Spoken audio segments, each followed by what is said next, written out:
pada tanggal 14 Oktober 2004. Dalam sebuah penerbangan reposisi, pesawat dengan 2 pilot mengalami masalah tepat di atas langit Amerika. Dan kecelakaan tragis benar-benar terjadi. Penyebab di balik kecelakaan itu mengandung banyak misteri dan kesalahan yang tidak terduga. Apa kebenaran di balik detail misterius ini? Apakah hanya kesalahan manusia? Kita akan take off ke kronologi. Pada tanggal 14 Oktober 2004 di Bandara Little Rock, Arkansas, Amerika Serikat, sebuah pesawat CRJ-200 milik Pinnacle Airlines yang sedang membawa penumpang meluncur keluar dari Bandara Little Rock untuk lepas landas ke Minneapolis. Nah, setelah meninjau pesawat, sang kapten yang ada di dalam pesawat itu menemukan masalah terkait mesin. Akibatnya, kru memutuskan untuk membatalkan penerbangan dan meminta izin kepada ATC untuk kembali ke tempat parkir pesawat. Hal itu kemudian disetujui. Pesawat kembali ke area parkir di Bandara Little Rock. Hanya beberapa menit kemudian, penumpang dipindahkan ke pesawat lain. Jadwal CRJ-200 untuk hari itu dibatalkan. Tim teknisi Little Rock ditugaskan untuk memperbaiki masalah yang sudah diidentifikasi tersebut. Dan pada malam itu juga, semua perbaikan selesai. Setelah pemeriksaan pesawat, para engineer ini melaporkan bahwa hanya beberapa sensor di pesawat saja yang mengalami kerusakan dan para engineer telah mengganti keseluruhannya.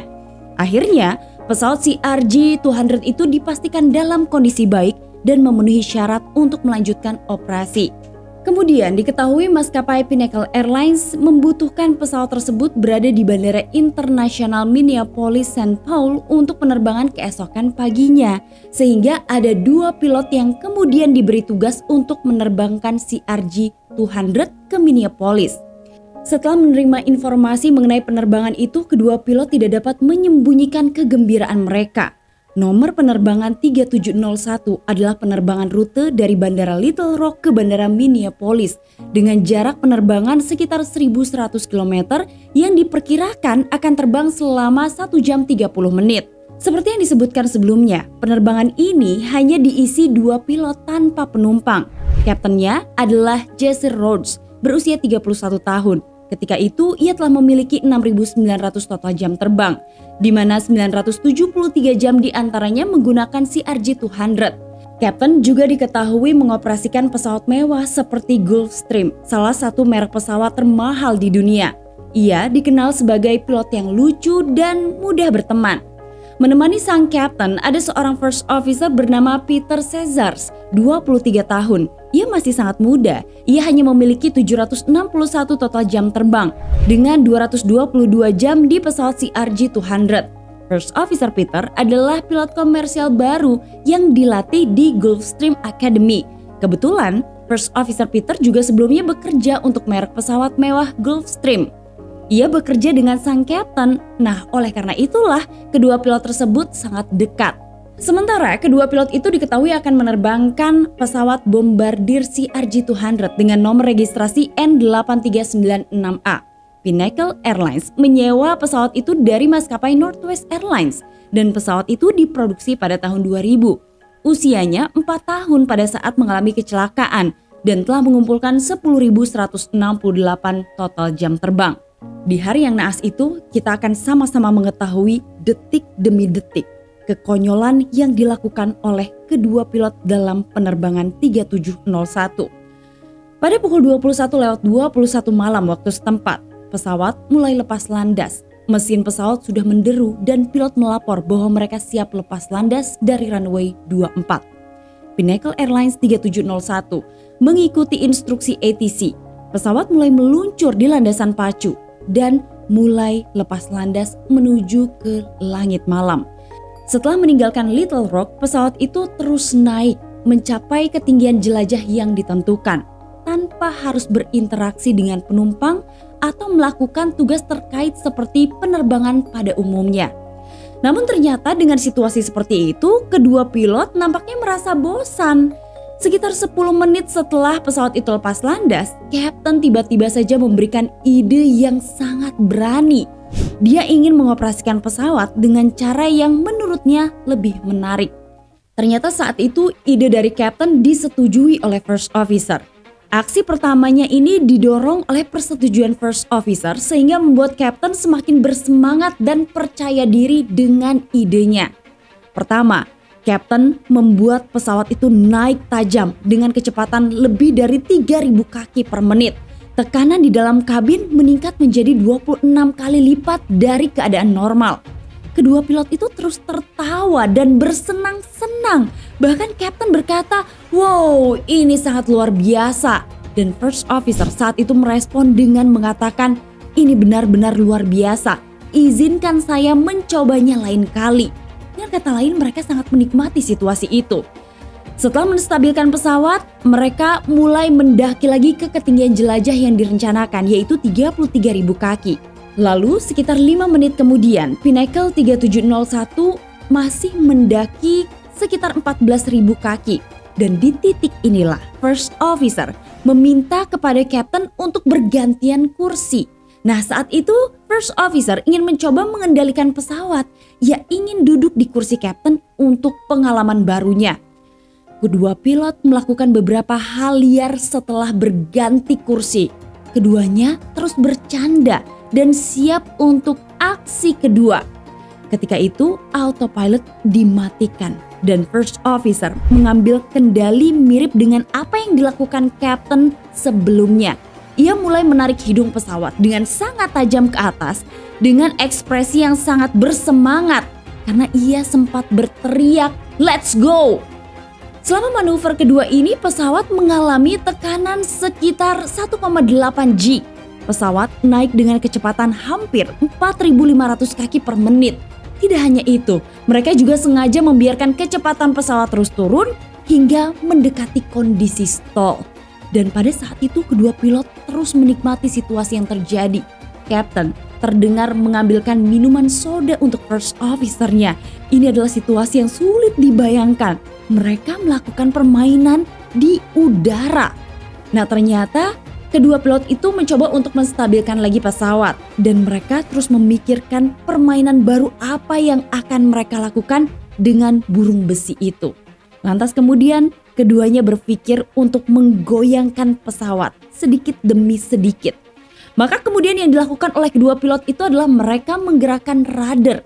Kedua pilot terus bergiliran mengendalikan tail rudder, menyebabkan pesawat itu bergetar hebat. Captain justru mengatakan kepada First Officer-nya bahwa ini adalah hal yang luar biasa. Bahkan saat itu Captain bertanya kepada First Officer-nya, "Harus kita namai apa permainan ini?" Kedua pilot kemudian menamai permainan yang mereka buat ini adalah Crazy Shaking Game.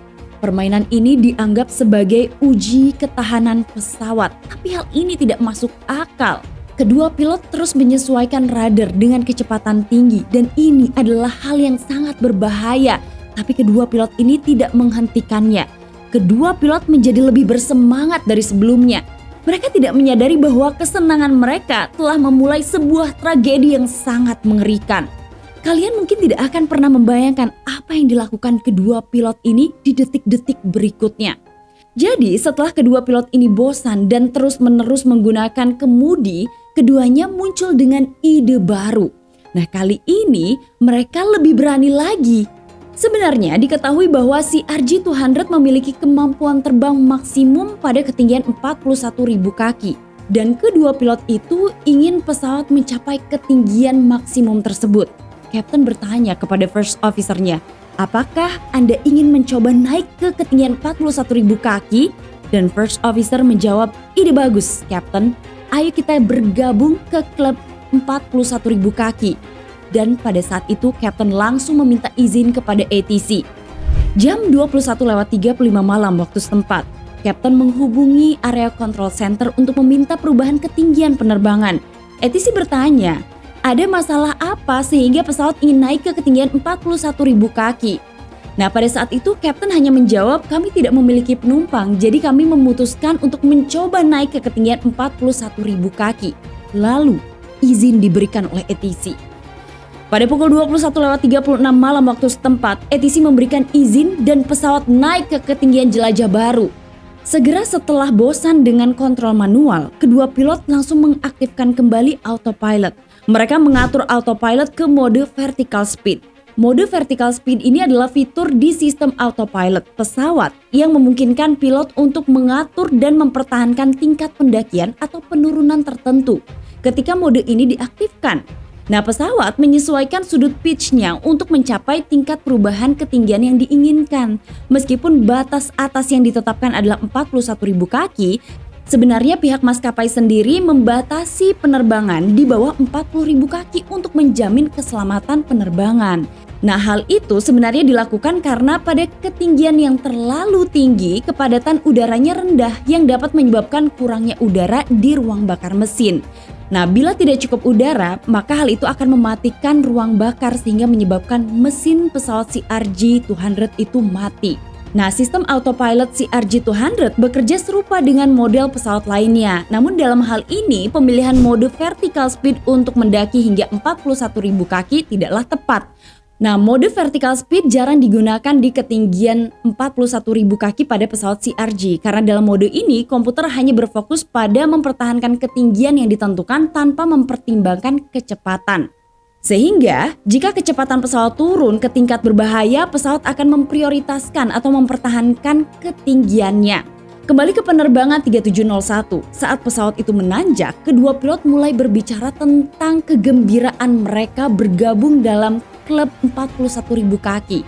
Tentu saja mereka sepenuhnya mengabaikan parameter penerbangan sehingga mereka sangat asik menikmati penerbangan itu, bahkan mereka ngobrol dan juga tertawa selama proses itu.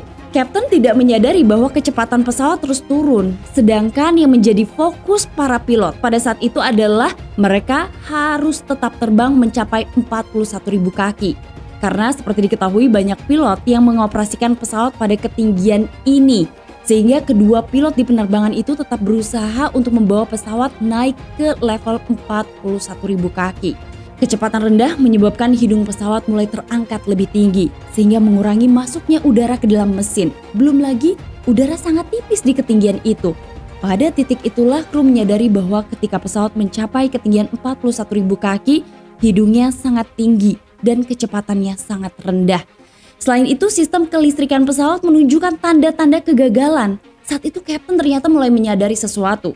Tiba-tiba, layar pesawat menampilkan peringatan bahwa kedua mesin telah mati karena udara di dalam tidak mencukupi untuk ruang pembakaran. Pesawat segera kehilangan daya dorong dan terus kehilangan kecepatan hingga membuat pesawat itu berada dalam kondisi hampir stall. Kapten mengambil kendali lagi pada pukul 21.54 malam dan hal buruk yang mereka khawatirkan terjadi. Pesawat stall dan mulai jatuh. Untuk menghidupkan kembali mesin yang berhenti, kedua pilot dengan cepat mengaktifkan EPU dan berjuang untuk mengendalikan pesawat. Dengan putus asa, mereka mencoba menghidupkan kembali mesin yang telah mati itu, dan setelah beberapa waktu, kru akhirnya mendapatkan kembali kendali di penerbangan tersebut pada ketinggian antara 35.000 kaki sampai 38.000 kaki. Namun mesin di pesawat itu tetap tidak merespon. Nah, hal ini juga berarti tidak ada oksigen di dalam kabin, sehingga memaksa kedua pilot untuk menggunakan masker oksigen. Nah, situasi di dalam penerbangan 3701 itu semakin mencekam. Sementara kapten yang sedang memegang kendali, ia meminta first officer-nya untuk menghidupkan kembali mesin karena ia yakin mesin pesawat itu tidak rusak. First officer saat itu mencoba untuk menyalakan mesin pesawat sebanyak 4 kali, tapi mesin tetap tidak menyala. Ketegangan terus meningkat. Kapten berkata kita harus mencapai kecepatan minimum 240 knot. First officer menjawab mesin masih tidak berfungsi dan mesin juga tidak merespon. Setelah itu, berdasarkan manual penerbangan yang disediakan oleh pabrikan pesawat, kapten tahu bahwa mereka perlu mempertahankan kecepatan minimum 240 knots untuk mendapatkan aliran udara yang cukup melalui mesin untuk membantu menghidupkan kembali mesin. Tetapi masalahnya adalah mereka tidak dapat mencapai kecepatan itu sehingga pesawat berhenti dengan cepat dan mesin masih belum bisa menyala. Seolah-olah ada yang macet di mesin pesawat. Hal ini dianggap sebagai keadaan darurat yang sangat serius. Namun kru pada saat itu masih belum melakukan panggilan Mayday kepada ATC. Jam 22.09 setelah beberapa kali gagal untuk merestart mesin pesawat, Kapten memutuskan untuk menghubungi ATC dan meminta bantuan dengan laporan mengalami kegagalan salah satu mesin. Kapten meminta vektor ke bandara terdekat. Ada 6 bandara alternatif saat itu. ATC kemudian mengarahkan pesawat ke bandara terdekat, yaitu Bandara Jefferson City. Kapten lantas merespon dengan mengatakan akan merestart kembali mesin pesawat. Namun ketika itu ternyata Kapten berbohong kepada ATC. Kapten saat itu berbohong mengenai situasi yang terjadi pada penerbangan CRJ-200 karena ia mengatakan kepada ATC bahwa salah satu mesin pesawat mati. Padahal kedua mesin pesawat saat itu sudah mati. Pilot menyadari bahwa mereka tidak memiliki kemampuan yang cukup untuk mencapai bandara. Maka kemudian pada saat itu mereka mencoba untuk menemukan tempat pendaratan. Ketinggian pesawat sudah semakin rendah. Mereka terus berusaha untuk menghidupkan kembali mesin pesawat, namun semua upayanya sia-sia. Keheningan di sekitar mereka sangat menakutkan dan mencekam. Kedua pilot menyadari bahwa mereka sedang menghadapi situasi yang kritis. Saat pesawat itu terus turun lebih jauh lagi, pilot melihat jalan raya di depannya. Kapten mengatakan, "Saya rasa kita tidak bisa sampai ke bandara. Maka kita akan melakukan pendaratan darurat di jalan raya." Jam 22:14 malam waktu setempat, Kapten melapor kepada ATC bahwa mereka tidak akan mencapai bandara dan mereka akan mendarat di jalan raya.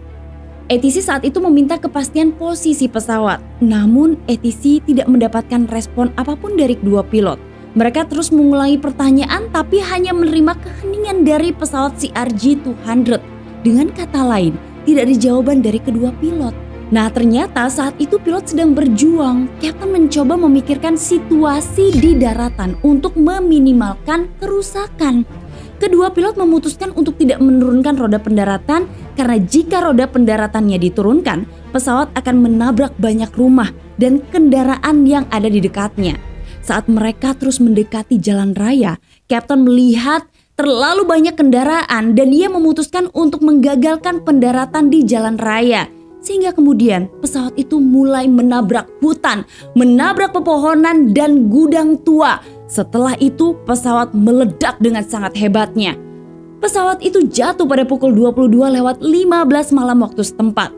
Pesawat tersebut jatuh di sebuah lapangan di luar Jefferson City. Kedua pilot meninggal dunia. Beruntung tidak ada korban jiwa di darat setelah peristiwa tersebut. NTSB melakukan penyelidikan atas kecelakaan itu. Dan para penyelidik sangat terkejut ketika mendengar percakapan di ruang kokpit dan mendengar bagaimana kedua pilot tersebut bermain-main dengan pesawatnya selama penerbangan. Bahkan CEO Pinnacle Airlines pun terkejut atas kurangnya profesionalisme yang ditujukan oleh kedua pilot tersebut. Dia juga menunjukkan bahwa pilot ini memiliki keterampilan terbang yang buruk dalam manajemen sumber daya atau CRM karena gagal untuk segera mengakui pelanggaran yang dilakukan. Nah sebenarnya rantai kecelakaan dimulai ketika pilot melakukan beberapa manuver non-standar pada ketinggian 15.000 kaki, termasuk pendakian dengan kecepatan 2,3 G yang memicu peringatan stall. Mereka menyetel autopilot untuk mendaki hingga 41.000 kaki dengan kecepatan 500 kaki per menit dan ini melebihi kecepatan pendakian yang direkomendasikan pabrikan. Ringkasnya, kemungkinan penyebab kecelakaan itu adalah perilaku tidak profesional pilot yang menyimpang dari standar operasi. Nah, prosedur dan keterampilan penanganan pesawat yang buruk serta kegagalan pilot untuk segera mempersiapkan pendaratan darurat termasuk berkomunikasi dengan pengawas lalu lintas udara setelah keadaan darurat yang mengakibatkan hilangnya kedua mesin. Pengelolaan pilot yang tidak tepat dalam pemeriksaan daftar checklist kegagalan mesin pun dianggap menjadi faktor penyebab dari tragedi tersebut. Poin-poin ini juga dimuat dalam laporan akhir NTSB atas kecelakaan penerbangan 3701. Mantan manajer program pelatihan Pinnacle Airlines mengatakan tentang kecelakaan tersebut dan ia menyebutkan bahwa tidak dapat dipercaya bahwa seorang kru pesawat profesional akan bertindak seperti itu. Setelah kecelakaan 3701, maskapai membatasi penerbangan CRJ-200 pada ketinggian maksimum 37.000 kaki. Maskapai tersebut juga mengubah program pelatihannya untuk mencakup sekolah dasar dan pelatihan simulator dalam operasi di ketinggian tinggi. 1 tahun setelah terjadinya kecelakaan penerbangan 3701, setiap pilot Pinnacle diberi pelatihan simulator hingga ketinggian 41.000 kaki dan diperlihatkan apa yang terjadi pada penerbangan 3701. Dan ini adalah kisah mengejutkan dan nyata dari Pinnacle Airlines 3701 yang berdiri di tahun 1985 dan berhenti beroperasi di tahun 2013 karena bangkrut. Sampai ketemu lagi di episode selanjutnya. Assalamualaikum warahmatullahi wabarakatuh.